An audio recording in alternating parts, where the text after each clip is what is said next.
I have a friend who moved to the same state as me who doesn't know a lot of people here, and he frequently wants to hang out but only when he gets to cook for me because he loves cooking, but his cooking is really bad, and I feel bad constantly avoiding him because he really needs a friend. Posted by you/throwaway452896. About 6 months ago, I, 30F, moved across the country to a new state where I have a lot of friends and family. I posted about my move on Facebook, and Michael, 32M, a Facebook friend and acquaintance I had met once or twice through other friends, reached out to tell me he happened to be moving to the same city and asked if I would want to get together sometime. I agreed, and after we had both moved and settled, we met up. We became friendly and started hanging out semi-regularly. I have a lot of friends and family in this state, as I mentioned. Work also keeps me very busy, so I don't have a ton of free time. Michael moved here because he recently got a divorce. He has an old friend, 30M, who owns a house here, who agreed to rent him a room. They also have a third roommate, 30M. Michael does not have a job, so he has a lot of free time, and he is usually the one to initiate hangouts. So, Michael loves to cook. The very first time we got together, he came to my place and cooked dinner. The meal was okay, although it was dairy-based, and I really don't eat dairy at all, so I felt pretty sick afterward. I was also pretty specific about a certain ingredient that I don't really like, but he was insistent that he needed to use it for the dish. Whatever. No biggie. However, as time went on, every time Michael would invite me to hang out, he wanted to cook. Either he wanted to come to my place and cook, or he wanted me to come over and he would cook for me and the roommates and their significant others. Each time I ate Michael's cooking, I began to think more and more that I really just could not stand it. The first time he cooked for me and his roommates, I noticed that everyone at the table was silent when eating, and no one else commented on the food until he would eagerly ask, "How is it?" and get some sort of lackluster praise. He did this at least 3 times during the meal. Probably the worst was the time no one could finish their plate and everyone made excuses for why they were just so full they couldn't finish the meal. After that incident, whenever Michael would invite me to hang out, I would try suggesting other activities. We live in a place that is full of fun, socially distanced outdoor activities, so I would frequently suggest those things. He would always decline and try to convince me to come to his place so that he could cook for us. He has told me that the thing that brings him the greatest joy is cooking for other people. Because of this, I kind of started to distance myself and just politely decline his invitations. Last night, I got a message from Michael that he had a huge falling out with his roommate, and he was very upset. I texted with him for a while, trying to calm him down and give him some advice about how to handle the situation. He was so upset that eventually I asked if he wanted to come over for a beer so that he could get out of the house and clear his head. He asked if I had already eaten, and I said that I had. It was almost 8 by that point, and he asked if he could come over today, instead. I said sure. He replied with, "Great, I'll stop at the store and cook so-and-so dish for us." I told him, actually I am on a diet and I couldn't eat that, but he was welcome to come over for drinks and some video games. He just kept pushing, asking about my diet and what I could eat, and finally suggested something that I would have no reason to say no to. This morning when I woke up, I was so dreading his meal that I texted him that I forgot I had made plans this evening. I told him I'd be home around 8, too late for dinner, and he was still welcome to come over then, or we could try for another night. I don't really know what to do about this guy.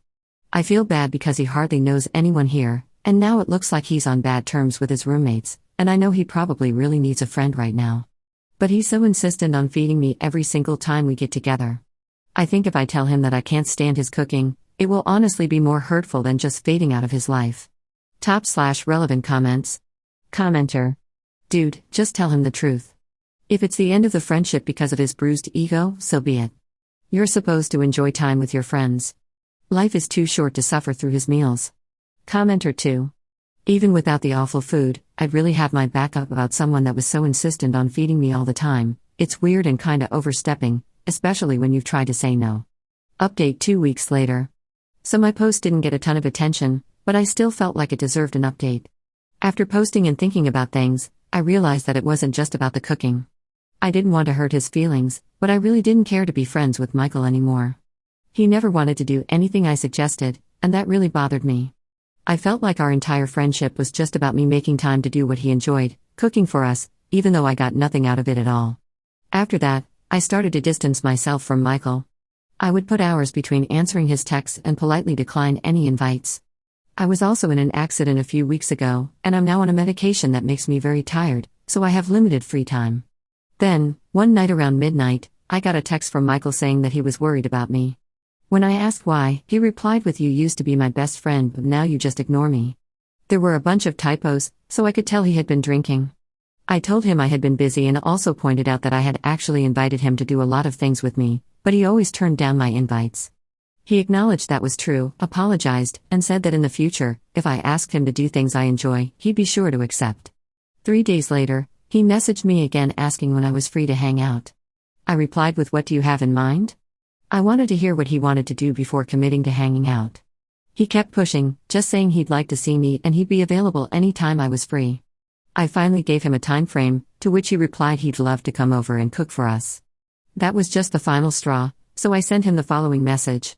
"Hey, so to be honest, you're a nice person, but I'm not interested in hanging out tonight or at all. The time that we have spent together has made me realize that we don't actually have much in common, and when you weren't into any of the stuff I enjoy doing, I lost interest in the friendship. Combined with the fact that I still have so much pain from my accident, it just seems like too much effort. No hard feelings. I really do wish you the best." I blocked him after that. Maybe I'm a jerk for the way that I handled the situation, but life feels too short to waste so much time doing what other people want. I never advocate for myself and always end up in these types of draining, one-sided friendships, so I feel proud of what I said and relieved to be moving past this situation. /relevant comments. Commenter. I totally understand why this happened. Unfortunately, Michael probably thinks he's trying hard to be social and puts effort into his friendships, so he just can't understand why he doesn't get the same effort back. He's probably lonely, and you can find a lot of lonely people complain about this. But he's awkward and has a hard time reading or understanding your cues, or I dare say caring about your cues and messages about what you do and don't want to do. It's hard to be friends with someone like that, and to be honest, Michael probably doesn't have a lot of friends. Ops response. Very insightful. I mentioned at the end of my post that I end up in a lot of friendships like this. I have sympathy for people like this, and I usually endure the friendship because I feel for them. But honestly, I think I'm at a point in my life where I'm just over being that nice person. Friendship needs to go both ways, and I'm tired of giving so much time to people who I get no enjoyment from being with. /recycled air. I wanted to hear what he wanted to do before committing to hanging out. He kept pushing, just saying he'd like to see me and he'd be available anytime I was free. He was trying to act on your previous feedback and wanted you to suggest something you wanted to do before he suggested anything. You forced his hand by pushing him to suggest something and blew up at him when he offered the one thing he thought he was good at that would help you out, which you've never once told him you didn't enjoy but continued to do. Ops response. I didn't want to put seemingly unnecessary detail in my post. I have invited Michael to go hiking at least 4 times. I have also invited him to go ice skating, snow tubing, skiing, driving in the mountains, and even on a weekend trip to a nearby state. He has declined every single invite, instead asking me to come over and try his cooking or watch TV. Edit to add, I even offered to pay for him on the more expensive activities, even though he doesn't need me to, as an incentive to get him to join. Commenter 2. Those are all super physical activities, and he sounds like more of a homebody if he likes cooking and watching TV. I agree you probably weren't compatible as friends, but ghosting him, re-engaging with him, and then about facing and sending a Dear John all sounds a bit much. And you were never honest with him in any of it. I just really feel for the guy. Damn. Commenter 3. I mean, I like to cook, but I'm good at it lol and watch TV, and I would never want to do any of those activities. Not even if someone else paid, not even if someone paid me to do it lol. But I know this, and I avoid having a good friend status with anyone because I don't want to socialize the way other people do. I've pretty much done the same thing before with a friend. Sent her a message telling her that while I liked her, I didn't really enjoy when we hung out and didn't want to anymore. Sounds like a breakup, and in a way I guess it is lol. Ops response. Yeah. I'm getting a lot of hate for it, but I just don't see why I should continue to be friends with someone I don't like hanging out with. We don't enjoy doing the same things. I tried to drift away slowly, and he wouldn't have it, so I had to treat it like a breakup. Op adds an edit to her post. There are a lot of people defending Michael and calling me a horrible person. In my last post, I mentioned that he had a falling out with his roommates. They actually asked him to move out because he was being so disrespectful and aloof. I didn't include it in my post because I didn't want to be unfairly harsh. Now I see that the way I described Michael made people sympathize with him, and that's honestly given me more food for thought than anything. I couldn't even describe how awful he was to a bunch of internet strangers without feeling bad. A lot of people are also just making blind assumptions about him, and every single one is so far from reality. I guess we should all take Reddit posts with a grain of salt. Second update 1 week later.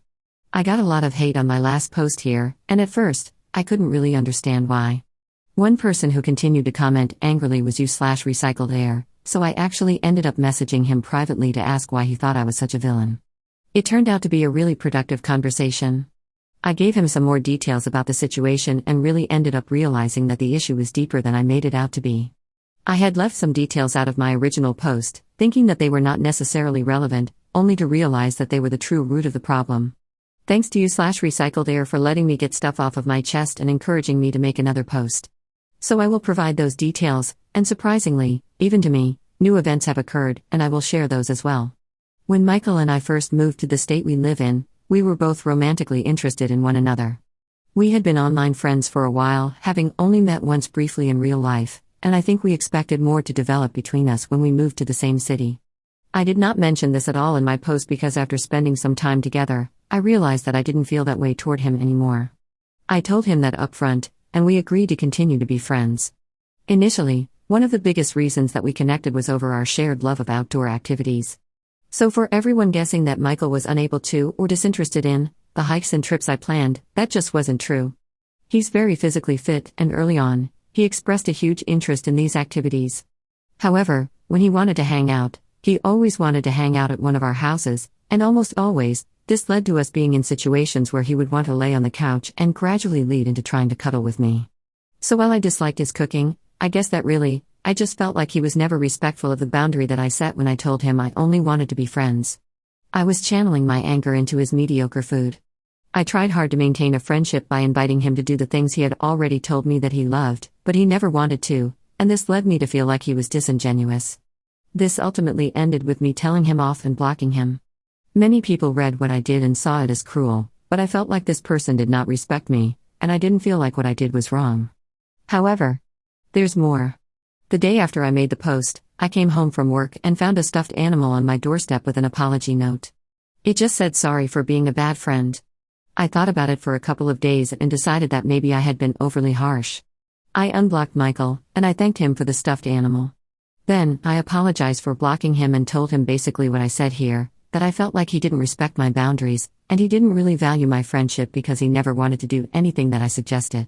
I expected him to be defensive, but he actually apologized profusely. He told me that the situation with his roommates had been deteriorating for the last 2 months, and he was physically and mentally exhausted, which is why he never wanted to do anything. Every time he declined my invites, he could feel that we were drifting apart as friends, but he was focusing on trying to manage the issues at home. One thing he apologized for was being unable to communicate to me what was going on at home.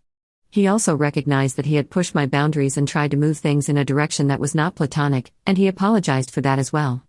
In fact, he sent me a very long, seemingly heartfelt message that I really found touching.